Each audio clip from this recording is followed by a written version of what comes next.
দেশে ঘটে গেল এক বিরল ঘটনা। সাধারণত সিনেমার মহরতে দেশের রাজনৈতিক ব্যক্তিত্বদের দেখা মেলা ভার, তার উপর যদি প্রবীণ রাজনীতিবিদ হন সেক্ষেত্রে ব্যাপারটা আরো দুষ্প্রাপ্য। কিন্তু এবার সেই দুর্লভ মুহূর্তের সাক্ষী হলো সিনেমা জগৎ। দেশের সর্বজন শ্রদ্ধেয় রাজনীতিবিদ ও সংসদ সদস্য মির্জা ফখরুল ইসলাম আলমগীর মায়ের ডাক সিনেমার মহরতে উপস্থিত হলেন। রোববার ৮ মার্চ দুপুর ১২টায় বাংলাদেশ ফিল্ম আর্কাইভে অনুষ্ঠিত হয় মায়ের ডাক সিনেমার মহরত অনুষ্ঠান। সেখানে প্রধান অতিথি হিসেবে উপস্থিত ছিলেন মির্জা ফখরুল ইসলাম আলমগীর।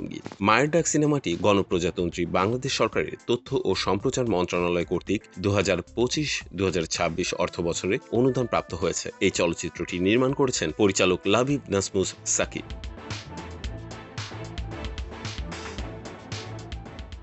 চলচ্চিত্রটি নিয়ে সাকিব বলেন, গুম হওয়া পরিবারের নারীদের সংগ্রাম, সংকট ও যাপিত জীবন এই চলচ্চিত্রের মূল বিষয়বস্তু, যেটা রিফ্লেকটিভ এবং পার্টিসিপেটরি মোডে ভিজুয়ালি তুলে ধরা হবে। অনুষ্ঠানে প্রধান অতিথির বক্তব্যে মির্জা ফখরুল ইসলাম আলমগীর বলেন, আমি মায়ের ডাকের অনুষ্ঠানে এসে আবেগ ধরে রাখতে পারিনি। যে বিষয়ে চলচ্চিত্রটি নির্মাণ হচ্ছে এটা ভালো দিক।